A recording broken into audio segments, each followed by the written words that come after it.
Since sleep research started way back when, it became very apparent starting about 1970. People always talk about stories of people coming to them and complaining about, different kinds of sleep problems. I myself, for example, have a very, very, very vivid memory of a woman calling up the VA Sleep Research Laboratory and complaining, was very, very nervous because of the fact that when she went to bed at night, she hallucinated. And I was the first person in her whole life she told this to. And within 30 seconds, it was very clear this is a woman with narcolepsy and this is hypnagogic hallucinations because but this was a demon in her. So it became really clear that this is something that was very necessary. Dr. Kales in California, had some insomnia, but Dr. Dement had a narcolepsy clinic for many, many, many years and recruited people. So there was a decision that, clearly something needed to be done. And clearly the Sleep Research Society, which was then called APSS, while a very valuable society, could not serve that purpose because it wasn't in its mission. So in Edinburgh, Scotland, which is one of the Sleep Research APSS meetings, there was a discussion about doing that. Then we formally got together. And for some reason or other at that time, it was thought that it should be a North American initiative because it was a clinical initiative rather than international, and it got very complicated. So we got together in the Chicago Hilton, and I think there was like 12, 13, 15 of us. And, there's a photograph of Dr. Dement often shows, which you now have in our archives, where we talk about formation of the society. And we talked about, what are the goals? And we talked about, we clearly need to set guidelines of what defines an actual clinic. For example, there was a great debate, because sleep apnea was such a big deal. Should we certify laboratories which only do sleep apnea but don't do sleep medicine? And this is an important issue. And it was decided that no, we want to certify laboratories which take care of all patients, because if you run an apnea clinic and somebody comes in complaining of narcolepsy, where are you going to send them? So, we had to serve the patient population. So that was one major discussion. And then so we had to figure out what are the rules? What are the minimum criteria to make a center adequate? Did you have to have physicians in every specialty? No. But did you have to have access to a variety of specialties? You couldn't be an isolated. Did you have to be in a hospital? Yes. We dealt with a lot of really trivial details at some level, like how do people find the sleep lab? It's not like you walk into the main hospital in those days, and the sleep lab this way, because they're usually hidden in the corner somewhere. So, signage was an issue. So, lots of trivial things were discussed, big picture kinds of things. And then the other thing which was decided was you had to accredit individuals. And what would that accreditation look like? Because in those days, nobody was trained in sleep. You couldn't say, you got to have a 5-year fellowship. Well, there were no fellowships. There were no training. There were no trainers. So those things were discussed. We formed committees. We developed a committee structure. We decided that clearly, we're going to have to develop. So we had a committee to develop guidelines for physicians to be accredited or clinicians to be accredited. We decided education initiatives committee, and then an nosology committee. And so we decided what are the framework, what are the groundbreaking? And that's when we started this society. And then, at that point in time, Dr. Elliot Weitzman was spending a sabbatical at Stanford University, and I went out there for a couple of weeks. And we basically wrote the bylaws in terms of officer, terms of office, and things like that. We called it sleep, and we wanted to call it American. So at that point, it was Association of Sleep Disorder Centers. It was subsequently changed to American Association of Sleep Disorder Centers, and it is what it is now, which is the Academy of Sleep Medicine. But those are all things which evolved. So those were very important meetings in terms of defining the scope and mission of it. Now, clearly, if you look at where the Academy is today, which is light years away, the missions are sitting pretty much fundamentally the same. Except we didn't go into training physicians as much as we do today, but educating the public now. The Academy has, in its wisdom, developed a foundation which has that initiative, But, accreditation is still a big deal. Things like that are still, standardization is not something we spend a lot of time on. We relied things on like on the Rechtschaffen and Kale's manual. The Academy has now evolved that process. So about 90% of the activities of the current sleep medicine community were thought of then and evolved over time to become much more sophisticated, much more detailed. And several other things have been taken on as well. The accreditation is much more professional.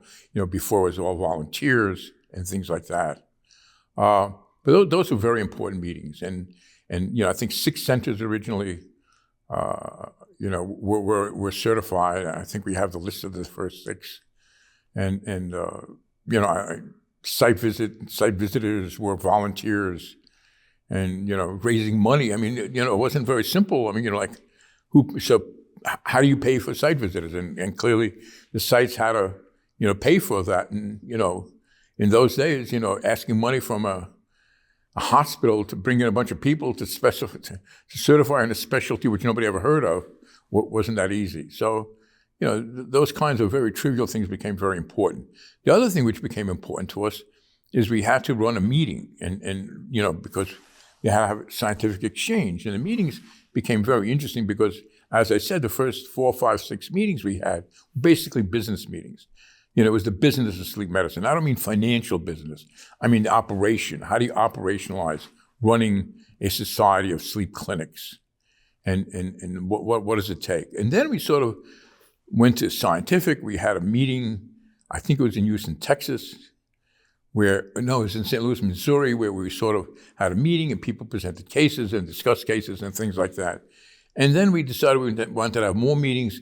And then, we clearly didn't have either the resources, either, in terms of financial resources or scientific. We couldn't run really a scientific meeting for 2-3 days.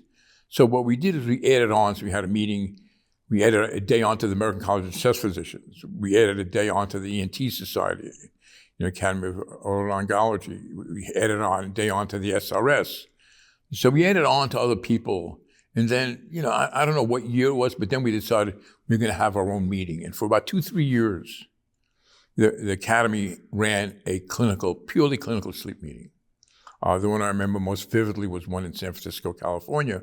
We had a 3-day meeting, all clinical sleep medicine science. And then that evolved, into what is now called the APSS, which is Association of Professional Sleep Societies, where it was decided that, there's clearly a benefit, and there's massive overlap in who the people were, tremendous benefit in merging activities. So publication of the journal became, a joint venture. Annual meetings became a joint venture.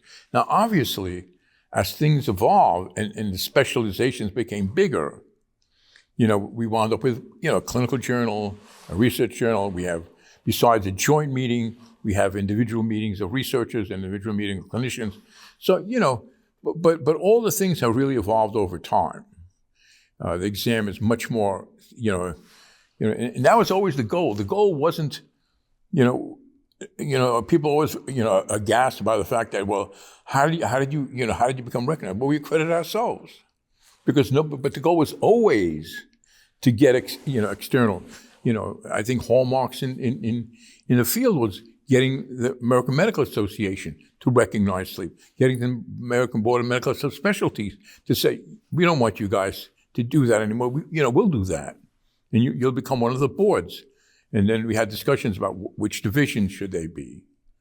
So I think those are very important steps in the evolution of the society of where it is.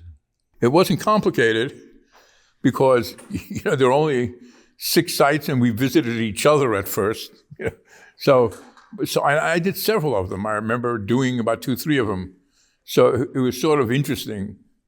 So the way site visits worked in those days is you arrived at the clinic or center, whatever term you want to use. We would arrive there about 8, 9 o'clock in the evening, right after dinner. And this is, before some of the things in terms of patient confidentiality you couldn't even do today. So we got there and we talked to the technical staff. We got, so we wanted to get the technical part out. So we'd watch them hook up a patient. We watch them monitor the patient. And the site visitors, and it was 3 of us typically, we'd stay there till about 1, 2 o'clock in the morning. We'd go back into our hotel rooms. The next morning, we'd ask to show the recordings from the night before or recordings, and somebody to take an interpretation of that. And then we went through the procedure manuals, so everybody had to have a procedure manual of how they run the clinic and medical records. And then we become a much more traditional site visit of going through medical records. How accurate were they? Did they reflect a diagnosis? Did they have a treatment plan and things like that? And then did they interpret polysomnograms in a very specific way? So it started out at night and then went into the next day. And typically, so there were about a day and a half. And then you'd fly out that night. So that's what a site visit was like. But I think it's changed now. Well, now, the main difference now is we had 6 people doing it. We're doing it to each other, and to some extent it was idiosyncratic. Now it's much more standardized. The people who do this routinely, like the evaluation of hospitals today. It's a standardized procedure.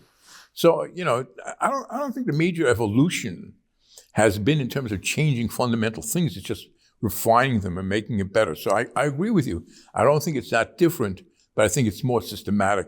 It's more homogeneous, less variability. Site visitors know what to get, what to expect, and what not to expect.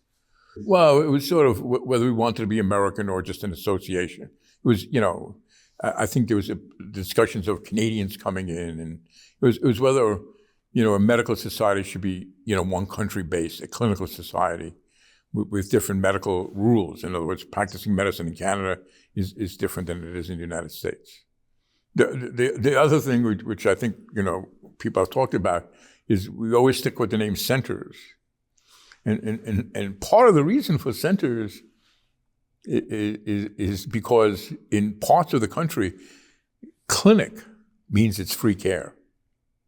In some clinics, like Montefiore, if you're a sleep clinic, that means you got free care for your sleep problems. So we went with centers, and to be fair, they're more than just. We want to be more than clinics. We really wanted to be centers. We wanted to be centers which educate physicians and things like that. And that was a very big deal for us. I think one of the big things was, which I mentioned before, is you had to take care of all sleep disorders. And so you had to have a pediatric consultant. You couldn't have a sleep center without a pediatric consultant. You couldn't have a sleep center without a neurology consultant. And in those days, the main treatment of sleep apnea was tracheostomy. So you had to have ENT surgeons as part of your staff. And we would interview all those people on those site visits. We'd want to see every one of those consultants and get a sense for them. But, the American versus Association was never a major issue, and I don't think that really evolved to anything. As I mentioned, Elliot Weitzman had a major input in that as it built meant, and actually Dr. Karajan as well. And the first set of officers were elected in Chicago, and it was a president, a vice president, a secretary, treasurer. And they were? Dr. DeMent was the president. I think Elliot Weitzman was the vice president. David Kupfer was the secretary, and I was the treasurer. Those are the 4 offices. And unlike today, we had, like I said, things are the same, but the difference is it was much less formalized. So there's no terms of office. Dr. DeMent was president for 12 years, which, by the way, in retrospect, you couldn't grow an organization if you had 2-year presidencies or 1-year presidencies. And because you got to remember, the other major difference which people have to, it's very hard to recognize. I mean, the American Academy of Sleep Medicine has a huge infrastructure. Well, here's a bunch of clinicians / researchers who were doing this as a hobby. I mean, not sleep medicine as a hobby, but the organization as a hobby. There was no full-time staff. We typed, each of us typed about, we did that. We typed the reports. If you're lucky and you had grants or you had a hospital which was generous, you could get a secretary to do it. But, there was no infrastructure. So, that took a lot of time and effort. I think what happened was, so for the first five years, the focus was really on treating patients. And it wasn't the focus as much on clinicians. It was, the whole big operation of treating sleep medicine patients. And about 5-6 into the process, Philip Westbrook, who was then at the Mayo Clinic, and decided that, we really need some association for clinicians, like the SRS for sleep researchers. We need a parallel thing for clinicians. So Philip, under the auspices, not orthogonal, not independent of, but in parallel with the Association of Sleep Centers, started the Clinical Sleep Society. And then, and that existed for, I don't know, finite number of years. And then it was sort of decided that this is sort of silly. Why have two infrastructures, clearly we're serving the same purpose with slightly different focuses. So it simply folded in to what is now the Academy of Sleep Medicine. And it was very difficult. So people like Philip Westbrook, who very committed to sleep medicine, couldn't really apply to become a member because the Mayo Clinic made him record people in the hallway. He had no sleep rooms. Well, he wouldn't have passed accreditation. He knew that, but so he was told, I got to record people, I got to take care of patients, but I got to do the best I can. Yeah, when it all got put together, Carl Westbrook, became the secretary, and she was infrastructure at that point in time. Okay. And what people also don't recognize, which I think is a really important thing to do, we sort of know about Sleep Research Society, and one of the things that's important is there's a National Sleep Foundation. And one of the tasks which the Academy has taken on is this whole, and the SRS did before that, was the whole issue of lobbying, for reimbursement, for knowledge, education, blah, blah. We didn't have any of that. So the American Academy of Sleep Medicine gave, I'm thinking like $100,000 to form the National Sleep Foundation. People do not recognize that National Sleep Foundation was an initiative of the American Academy of Sleep Medicine to foster public education because we were interested in medical education. So the National Sleep Foundation was started by the American Academy of Sleep Medicine, gave them $100,000 to do all the public education, lobbying, and things like that. But we needed an income stream. And so what was created was a Pickwick Club. For those who don't know, the Pickwick papers are in part basis of Pickwickian syndrome and related to sleep apnea.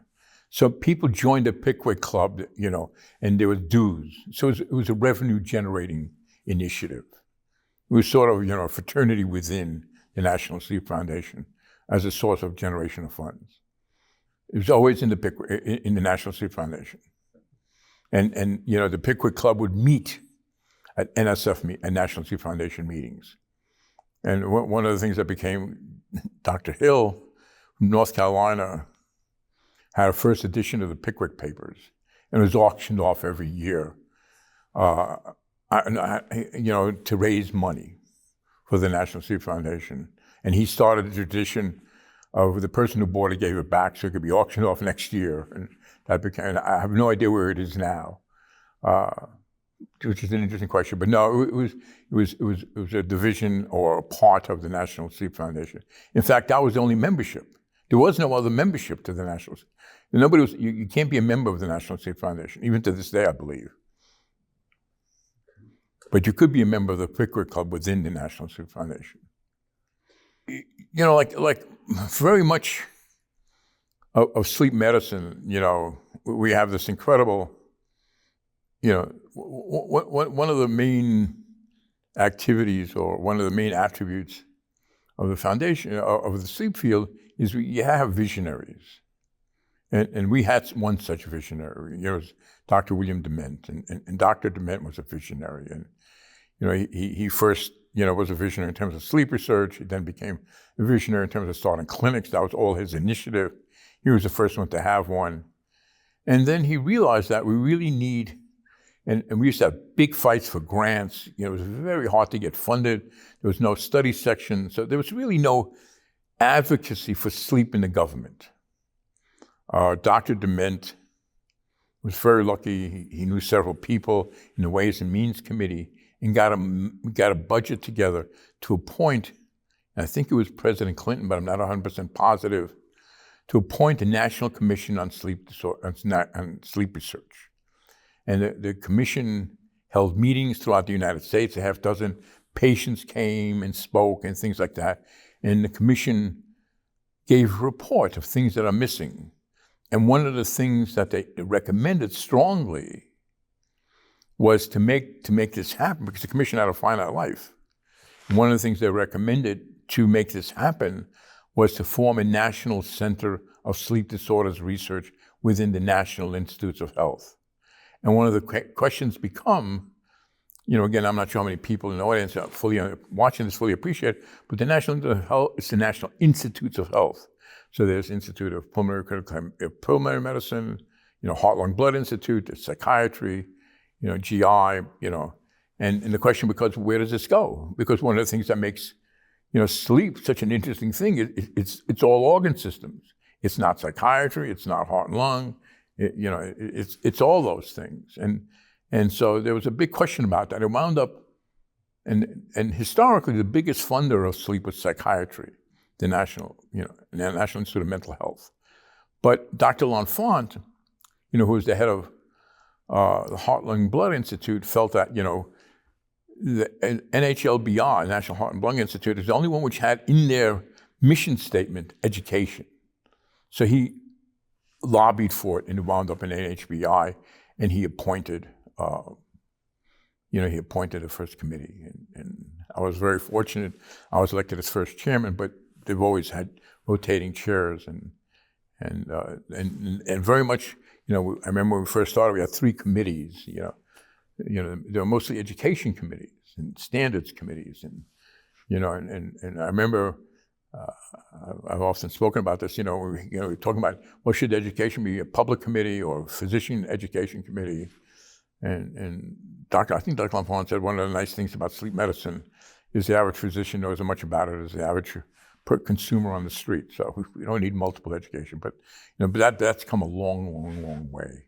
And it sort of put together funding and things like that. So the National Center, they put out a research agenda every 3 or 4 years. So it's become an important part, not of sleep medicine per se, but sleep more broadly. Sleep research, sleep medicine, and things like that. And you sort of, I always tend to think of sleep as a Venn diagram where you sort of, have the clinical arms, you have the research arms, but it's the middle crossing of the two, which really makes us very unique and very special. I just think that, I think one of the things that people have to sort of recognize is the incredible evolution, not in the vision of the people who started this thing in 1975, but the incredible evolution in terms of the structure, the execution of that vision. So that's what's really dramatically shifted, and people have to appreciate. And I certainly know Dr. Dement appreciated, as long as he was alive, about the sophistication and the consistency of the execution of that vision.